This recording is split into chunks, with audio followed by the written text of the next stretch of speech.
उत्तर प्रदेश के मुख्यमंत्री योगी आदित्यनाथ के व्यक्तित्व और कार्यशैली से आज ना जाने कितने लोग प्रेरित हैं। इस कड़ी में एक नाम है डॉक्टर राकेश मधुकर का, जिन्होंने मुख्यमंत्री के जीवन, विचार और नेतृत्व से प्रभावित होकर एक विशेष पुस्तक की रचना की है। ये पुस्तक केवल शब्दों का संग्रह नहीं, बल्कि भावनाओं, शोध और अनुभवों से सजी एक ऐसी कृति है जिसमें शामिल कविताएं योगी आदित्यनाथ के व्यक्तित्व को और अधिक प्रभावशाली ढंग से प्रस्तुत करता है। हर पंक्ति में उनके नेतृत्व, संघर्ष और विचारधारा की झलक देखने को मिलती है। डॉक्टर मधुकर की इस रचना को लेकर हमने तैयार की है एक विशेष रिपोर्ट। अभिनंदन है आज तुम्हारा और प्रणाम उस पुण्य प्रथा को, वाणी भी अक्षम लगती है कहने में इस अमर कथा को। यह पंक्तियां लिखने वाले एटा के रहने वाले डॉक्टर राकेश मधुकर ने उत्तर प्रदेश के मुखिया योगी आदित्यनाथ को समर्पित अग्नियुग के पुरोधा शीर्षक से पुस्तक लिखी। इस पुस्तक को लिखने के पीछे उद्देश्य क्या है, इसको लेकर एशियन न्यूज ने प्रोफेसर डॉक्टर राकेश मधुकर से खास बातचीत की।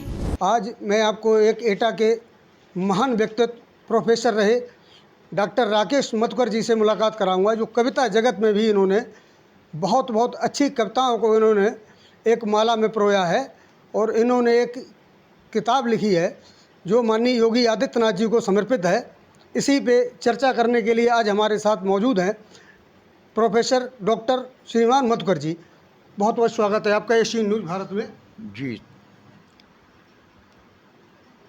मैं डॉक्टर राकेश मधुकर यहाँ Jawaharlal Nehru post graduate college में प्रिंसिपल रहा हूँ। 15 में अवकाश मैंने प्राप्त किया है और योगी आदित्यनाथ जी के कर्म और कौशल को देखकर मेरे अंदर ये भाव जगा कि उन्होंने उत्तर प्रदेश को उत्तम प्रदेश बनाने के लिए अपने धर्मधुरीण व्यक्तित्व का जो प्रयोग किया है, उसमें शिक्षा जगत को, अपराध जगत को, उद्योग जगत को, समाज को, महिला जगत को, सबको जो प्रोत्साहन प्रदान किया, जो रास्ता दिखाया, जिससे सभी लोग अपने अपने क्षेत्र में प्रगति की ओर अग्रसर हो रहे हैं। ये देश ये ऐसा था जहाँ लगभग 10वीं शताब्दी तक विश्व का एक भूखंड, जिसका नामकरण संस्कार सिंह शावक के साथ क्रीड़ा करने वाले महान पुरुष भरत के नाम पर हुआ था। 10 दिशाओं में कर्मयोगी कृष्ण के पांचजन्य के स्वर गूंजते थे। वेदों की वाणी पक्षियों के कलरव में प्रस्फुटित हुआ करती थी। गौतम बुद्ध और महावीर स्वामी के संदेश सागर की अगाध गहराइयों को लांघकर विश्व जन मानव का कल्याण किया करते थे। ऐसी पावन भूमि पर जब मुख्यमंत्री के रूप में योगी आदित्यनाथ जी का अवतरण हुआ, उस समय यहाँ पर अराजकता की आग चारों तरफ फैली हुई थी और ऐसा लगता था कि ये संपूर्ण समाज को जलाकर राख कर देगी। यहाँ के शिक्षा शास्त्री, बुद्धिजीवी, डॉक्टर, वकील, उद्योग धंधा करने वाले लोग, समाज के अन्य लोग सभी इस चुनौती से पीड़ित थे। उन सबको समायोजित करते हुए योगी आदित्यनाथ जी ने जनतंत्र को, जो मटर के दानों की तरह आंगन में बिखर गया था, उस बिखरे हुए जनतंत्र को एकता के सूत्र में बांधने का प्रयास किया और उनके बांधने के कारण ही आज हम सब उत्तर प्रदेश को उत्तम प्रदेश के रूप में देख पा रहे हैं।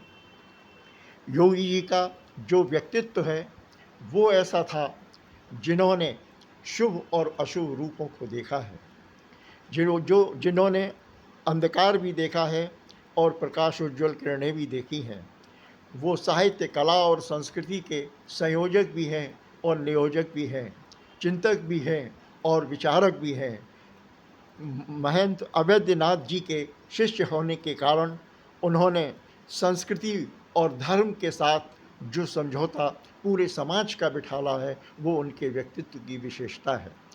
योगी आदित्यनाथ जी के व्यक्तित्व को देखकर हमारे मन के अंदर जो भाव प्रेरित हुए, इन्हीं भाव के प्रेरित होने के कारण ही हमारी लेखनी की नोक पर उस शब्द रूप रचना ने आकार ले लिया जिसमें योगी जी के हृदय रूपी सागर के स्वच्छ और निर्मल मोती दिखाई दे रहे हैं, क्योंकि उन्होंने श्रम का चंदन समय शिला पर घिस घिस भाल सजाया तुमने, श्रम का चंदन समय शिला पर घिस घिस भाल सजाया तुमने, धर्म ध्वजा को लिए हाथ में घर घर भाव जगाया तुमने। इस तरह से इन्होंने संपूर्ण प्रदेश के अंदर धर्म के प्रति, व्यक्ति के प्रति, देश के प्रति, राष्ट्र के प्रति ऐसी आस्था जगाई कि आज हर व्यक्ति देश के गौरवगान को ही गा रहा है। इसीलिए हम ये कहना चाहते हैं कि योगी जी ने धर्म की रक्षा हेतु भक्त का पावन गंगा जल लेकर श्रद्धा से संकल्प ले लिया रक्षा के धागे देकर। यहाँ की परंपरा, यहाँ का स्वभाव, यहाँ की व्यवस्था को उन्होंने जिस तरह से संभाला, हमारे यहाँ जब महाकुंभ का आयोजन हुआ तो विदेशी लोगों ने आकर हमारी संस्कृति, हमारे धर्म और हमारे समाज की प्रशंसा की, क्योंकि उसमें योगी आदित्यनाथ जी का कर्म और कौशल दोनों लगे हुए थे। उन्होंने मातृभूमि पर ज्ञान ज्योति से नैतिकता का दीप जलाकर मनुष्यता को दिया उजाला, अंधकार को दूर भगाकर। इसीलिए मैं कहना चाहता हूँ कि अभिनंदन है आज तुम्हारा और प्रणाम उस पुण्य प्रथा को, वाणी भी अक्षम लगती है कहने में इस अमर कथा को। आप योगी जी को अपना रोल मॉडल मानते हैं और योगी जी के लिए आपने जो पुस्तक लिखी है इस पे शायद आपने योगी जी का फोटो भी, चित्र भी इस पे अंकित किया हुआ है। क्या कहेंगे आप योगी जी को अपना रोल मॉडल किस लिए मानते हैं, क्या इनमें खूबियाँ देखी हैं आपने?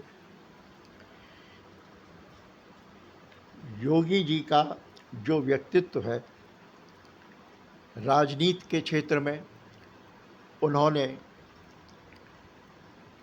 अन्यतम ऊंचाइयों को छुआ है, जिनके व्यक्तित्व के कारण समाज में अपने आप शांति, व्यवस्था, कुशलता, अपराधों पर नियंत्रण व्यवस्थाएं, चाहे वो शिक्षा का क्षेत्र हो, चाहे वो चिकित्सा का क्षेत्र हो, चाहे वो समाज का क्षेत्र हो, उन्होंने हर क्षेत्र को अपने कर्म से इतना आगे बढ़ा दिया है कि आज हम प्रगति के सोपानों पर निरंतर आगे बढ़ते जा रहे हैं। यही कारण है कि हम उनके व्यक्तित्व से प्रभावित हुए और उन पर ये काव्य लिखने की प्रेरणा हमें उनके कर्म और व्यक्तित्व से ही प्राप्त हुई।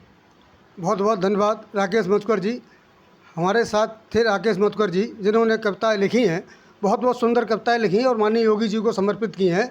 मैं राजेश गुप्ता, कैमरामैन नंद कुमार के साथ एशियन न्यूज़ भारत, एटा।